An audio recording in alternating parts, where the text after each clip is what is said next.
Сәлеметсіздер ме оқушылар? Бүгінгі сабағымыз дыбыс әсерлері. Алдымен өткен сабақты еске түсірейік. Дауыс жазу программасын қалай ашады? Бүгінгі сабақта үйренетініміз дыбыстық файлдарды өңдеу. Дыбыс файлдарын тыңдауға арналған қандай программалар бар? Қазіргі кезде компьютерде, ұялы телефондарда музыка тыңдау мүмкіндіктері көп. Дыбыстық файлдармен жұмыс істеуге арналған программалар медиа ойнатқыштар. Ең көп тарағандардың бірі AMP. Windows операциялық жүйесінде дыбыстық файлды тыңдау үшін Windows медиа ойнатқышы қолданылады. Windows медиа ойнатқышымен музыка тыңдауға, видео көруге, суреттерді слайд-шоу арқылы қарауға, дауысты реттеуге, қайталап тыңдауға немесе көруге болады. Есте сақтайық, дыбыс әсерлері арнайы программаның көмегімен жасалған дыбыстық өңдеу.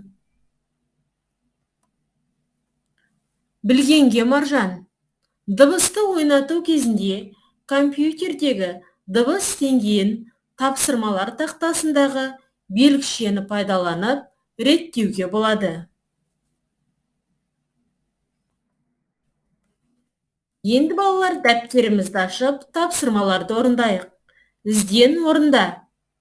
Кестедегі мәліметтің дұрыс, бұрыстығын анықтап, мына белгіні қой. Мәлімет.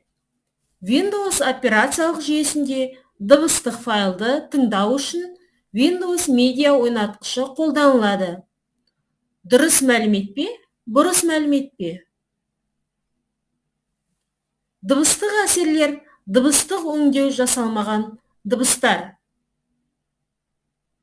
Windows операциялық жүйесінің стандартты Windows медиа ойнатқышы арқылы музыка тыңдауға, видео қарауға және суреттерді слайд-шоу арқылы көруге болады.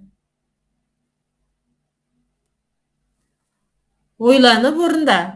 Қандай программалар дыбыс файлдарын тыңдауға арналған? Төмендегі әріптерден басталатын программаларды жаз. Сөзді тап. Анықта. Сұрақ белгісін басып, шыққан сұраққа жауап бер. Сұрақтар. Дыбысты қай дене мүшесі арқылы қабылдаймыз? Компьютердегі дыбыс деңгейін қандай белгіші арқылы реттеуге болады? Дыбысты жазу үшін қандай құрылғы қажет? Дыбысты ойнату үшін қандай құрылғы қажет? Анықта. Программа атауын байланыстыр. Келесі тапсырма компьютермен жұмыс. Мақал мәтелдерді өз даусыңмен компьютерге жаз. Дауыстың шығуын тексеріп, ретке келтір. Денсаулық, зор байлық.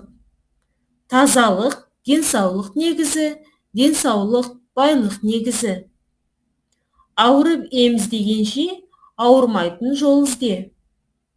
Шынықсаң, шымыр боларсың.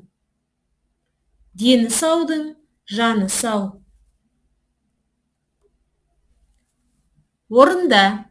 Тақырыпқа қатысты тиісті сөздерді тауып, үш тілде айт.